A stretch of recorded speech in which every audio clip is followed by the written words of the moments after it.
Эвакуация из столицы, город непригоден для жизни, власти и эксперты бьют тревогу. Срочное собрание, десятки стран внезапно сплотились против единой угрозы. Придется ли агрессору отступить? Неожиданная правда про президента, криминальное прошлое и настоящее? Что будет теперь? Снова похищение? Одна из ведущих стран ЕС собирается на выход и ставит условия Брюсселю. Смогут ли политики вести войну сразу на два фронта? Россияне меняют тактику на войне, появился новый дедлайн. Какие цели ставит Путин перед генералами? Об этих и других самых главных событиях вечера воскресенья 18 января. Только самое интересное и самое важное в эфире «Нехта». Я Алексей Бурлаков. Спасибо, что вы с нами.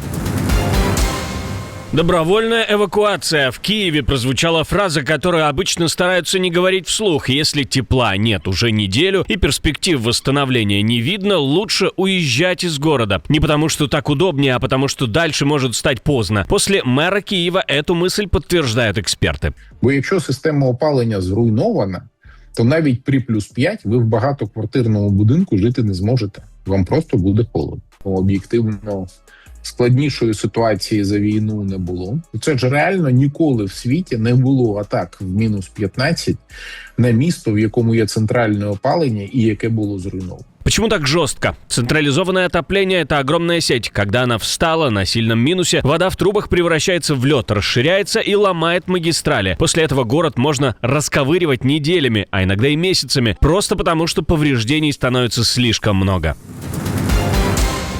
Оккупанты пытались продавить оборону массой, пытались прорваться числом и зацепиться за позиции вокруг Волчанска. По сводке группировки Объединенных сил россияне наступали в самом Волчанске и в направлениях Графского, Волчанских хуторов и Зыбина. Отдельно атаковали в сторону Дегтярного и Круглого. Украинские подразделения заявляют, что держат рубежи и делают все, чтобы не допустить ухудшения положения. Такую массовую атаку можно объяснить приближением дедлайнов. А это означает, что подобных случаев будет больше. Теперь цель оккупантов звучит так: до 1 апреля 2026 года занять всю Донецкую область. Но даже по оценке Нью-Йорк Пост это выглядит как очередная бумажная дата. При нынешних темпах Россия доберется до цели не раньше середины 2027 года, если ничего не помешает. Кремль пытается продавить миру картинку «Украинская оборона вот-вот рухнет», чтобы Трамп заставил Киев капитулировать. Нью-Йорк Пост пишет прямо: Путин лжет. После почти 4 лет войны линии обороны Украины держатся, а наступление РФ остается медленным и чрезвычайно дорогим. Именно Путина следует заставить признать тщетность дальнейших кровопролитий ради своих тщетных мечтаний о завоевании. Нужно забрать оставшиеся 21% Донбасса, а Россия до сих пор не закрыла даже Покровск, который штурмуют почти 2 года, подключив к давлению более 150 тысяч военных. Это почти столько же, сколько РФ задействовала для начала полномасштабного вторжения. В 2025 году, по данным издания, в среднем 1 квадратный километр украинской земли обходился России в 93 потери, примерно как и в предыдущие годы. И даже рекрутинг не спасает. Кремль заявляет о 406 тысячах завербованных за 2025, а Украина оценивает потери РФ за год более чем в 410 тысяч. Европа всерьез напряглась из-за гренландского шантажа тарифами. Антонио Кошта и Урсула фон дер Ляйен синхронно дали сигнал: если США реально начнут вводить пошлины за позицию по Гренландии, это ударит не по Дании, а по всем межконтинентальным отношениям и может запустить опасную спираль эскалации.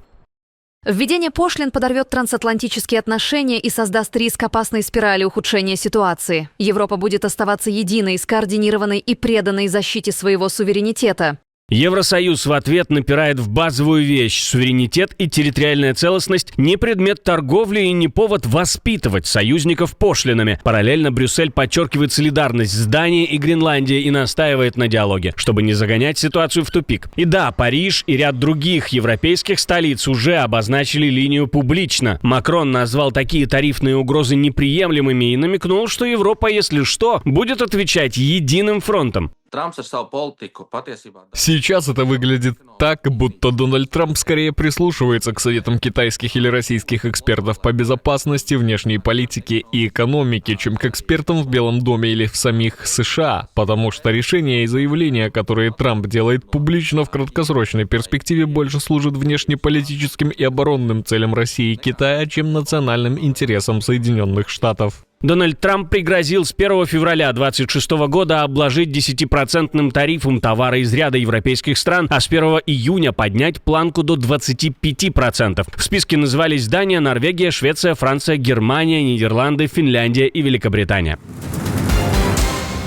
Все посыпалось. Атлантика на грани войны. Европа может оставить Трампа в одиночестве. В Брюсселе запахло торговой войной по-настоящему. В Европарламенте уже говорят, что соглашение ЕС-США можно заморозить и вообще не ратифицировать. На этом фоне Союз экстренно созывает послов. Проблема в том, что параллельно США уже вводили дополнительные ограничения на европейские товары, и теперь еще звучат новые угрозы. На этом фоне глава торгового комитета Европарламента Бернт Ланге прямо предлагает поставить реализацию сделки на паузу, пока Вашингтон не откажется от давления, и даже напоминает про инструмент противодействия принуждению, механизм для жесткого ответа ЕС. Китай и Россия сейчас, должно быть, потирают руки. Именно они выигрывают от раскола и разногласий между союзниками. Дальше будет просто. Либо Вашингтон сбавляет тон, либо в Страсбурге сделку похоронят голосованием. А Европа может развернуться в сторону ближайшего конкурента Вашингтона – Пекина, как уже, похоже, делает Канада. Как думаете вы, к чему это все приведет? Пишите в комментарии. Интересно знать, что именно вы думаете об этом. Криминальное прошлое замечательного человека Трампа. Что теперь будет говорить американский президент, когда правда вышла наружу? Пока Трамп называет Делси Родригес, временного президента Венесуэлы, замечательным человеком и чуть ли не будущим партнером, выясняется обратное. По данным Associated Press, она много лет была под плотным прицелом американских спецслужб и фигурирует примерно в десятке расследований Управления по борьбе с наркотиками США. Секретные документы управления и источники в правоохранительных органах, на которые ссылается Associated Press, показывают, еще как минимум с 2018 года на Родригес собирали досье с перечнем связей и обвинений от наркотрафика до контрабанды золота. В 2022 году ее пометили как приоритетную цель. Нынешнее правительство Венесуэлы является криминально-гибридным режимом. Единственный способ достичь властной должности в режиме – это как минимум способствовать преступной деятельности. Это не ошибка в системе, это и есть сама система.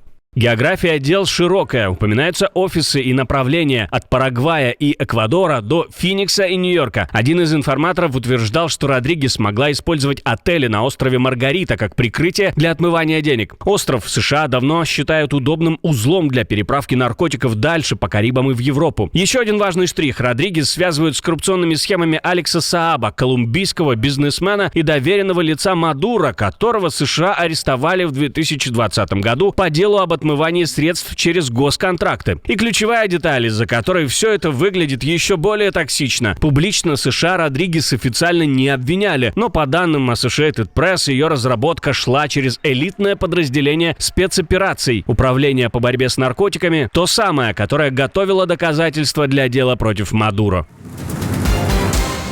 Один из крупнейших членов ЕС уверенно посматривает на дверь, но выходить пока не собирается. Польский президент одновременно бьет по Брюсселю и рисует Россию как главную угрозу Европы. ЕС он назвал угасающей звездой, но при этом говорит, что хочет сильную Польшу в здоровом ЕС и роль Варшавы в реформировании Союза. Я считаю, что Польша должна быть на передовой лагере реформ Европейского Союза, открытого для всех стран, которые не согласны с продолжением существующей политики и одновременно не хотят быть причисленными к противникам самой идеи объединенной Европы. А вот по безопасности тон был жестче. Навродский прямо заявил, что цель России не только преследование собственных граждан, но и территориальная экспансия, массовые убийства и удары по гражданским объектам, включая больницы и школы. Он подчеркнул, что Польша, которая веками граничит с Россией, понимает эту угрозу лучше многих и считает, что даже после окончания войны в Украине Москва не откажется от агрессии. Мощнейший взрыв на севере Китая. Последствия почувствовали даже в соседних районах. И пока вокруг места ЧП стягиваются спецслужбы, официальные источники держат паузу. Деталей минимум, а картина только обрывками. По предварительным данным, взорвалось на промышленной площадке компании Баоганг в западной части города во внутренней Монголии. Речь идет о крупном металлургическом комплексе, где взрывной волной, судя по ощущениям жителей, тряхнуло прилично. С пострадавшими тоже пока больше вопросов, чем ответов. На момент записи этого видео спасатели, по официальным сообщениям, извлекли как минимум 5 раненых. Данных о погибших нет, либо они не подтверждены, и формулировки подчеркивают, конкретная ситуация пока не ясна. Цифры еще будут уточняться.